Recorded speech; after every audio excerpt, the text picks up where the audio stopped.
Bonjour et merci de bien vouloir répondre à nos quelques questions. Tout d'abord, pouvez-vous nous résumer votre parcours ?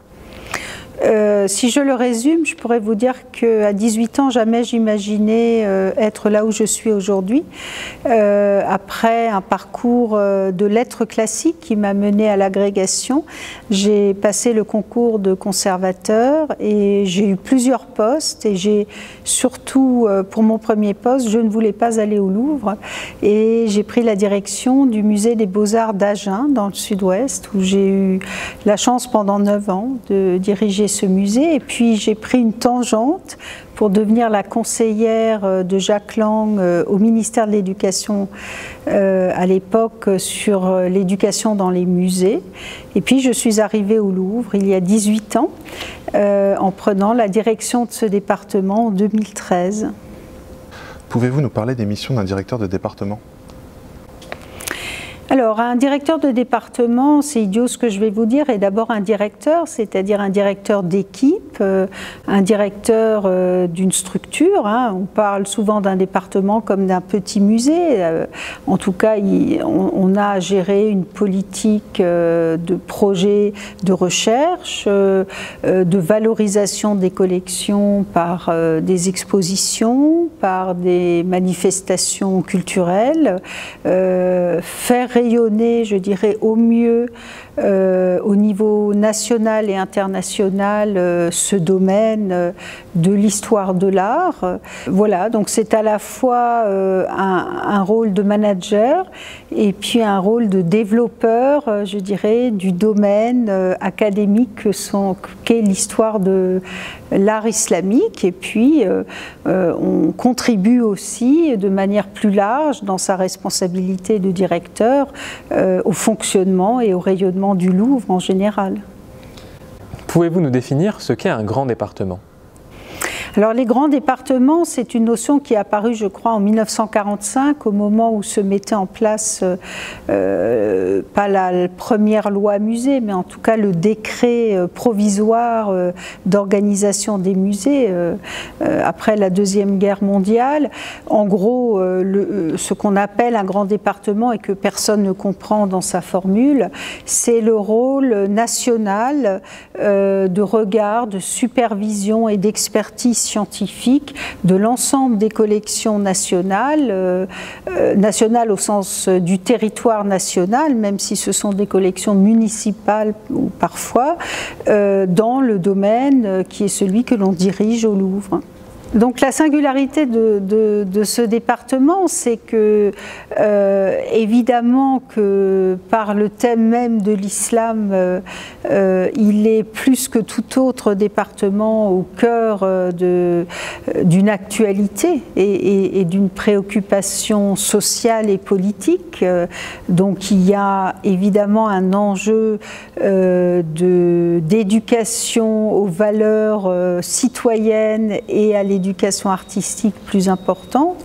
Et puis c'est le plus jeune dans sa création, donc je dirais qu'il faut aussi asseoir une politique que d'autres ont mis 250 ans à faire, comme une politique de dépôt, être plus présent dans les régions françaises, par exemple, publier les catalogues des collections, voilà, c'est aussi une particularité. Et puis simplement, on est plus jeune, donc plus dynamique. Quels sont vos projets en cours ? Alors des projets en cours, il y en a beaucoup, je dirais le plus immédiat, mais qui nous occupe beaucoup depuis quelques mois, est une opération nationale en lien avec le contexte social à l'issue de l'attentat de Samuel Paty. Donc le Premier ministre a souhaité nous confier une mission qui est de parler de l'islam autrement que par la sécurité, le terrorisme et la violence. Donc nous parlons d'art et de culture et de civilisation à travers des témoins matériels, ce ne sont pas des discours, ce sont des objets qui parlent de cette histoire et qui montrent finalement, à l'inverse de ce qu'on veut bien croire, que l'on est plus dans un dialogue culturel entre l'Orient et l'Occident que dans un choc. Et donc pour promouvoir cet islam des Lumières à travers l'art, il y aura 18 expositions dans 18 villes en même temps, partout sur le territoire, du 20 novembre au 27 mars.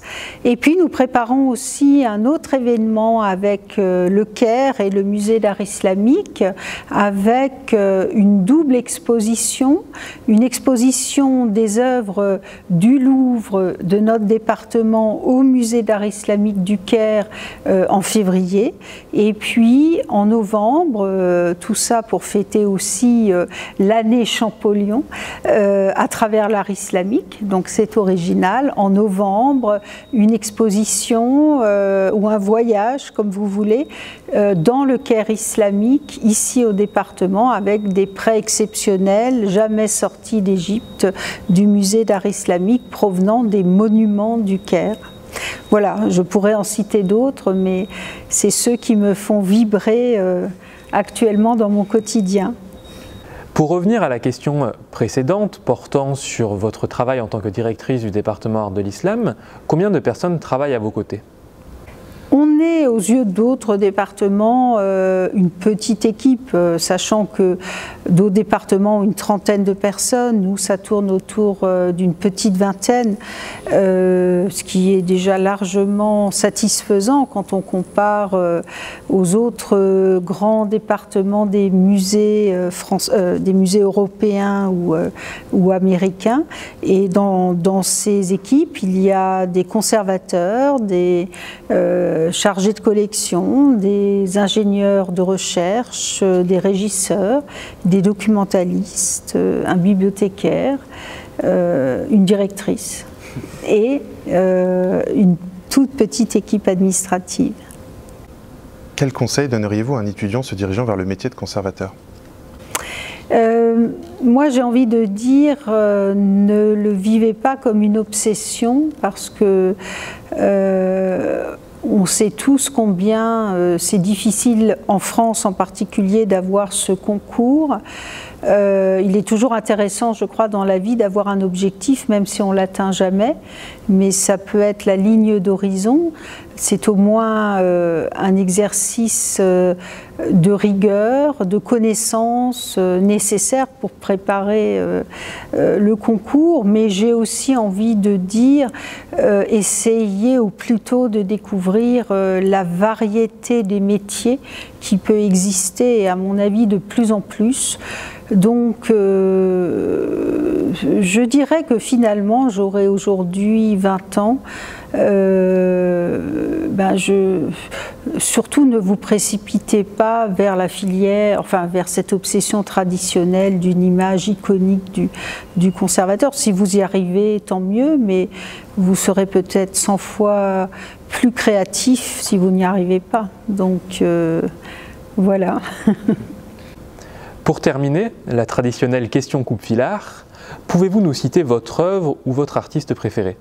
Alors je ne veux pas vous dire Léonard de Vinci, même si j'adore. Non, évidemment que si je choisis une œuvre de ce département, et l'exercice est fictif et artificiel, mais moi j'aime l'humain, donc j'aime dans les œuvres quand ils reproduisent des humains. Et je dois dire que je suis secrètement amoureuse de la tête du prince de Rail, avec ses yeux envoûtants. Merci beaucoup. Merci beaucoup.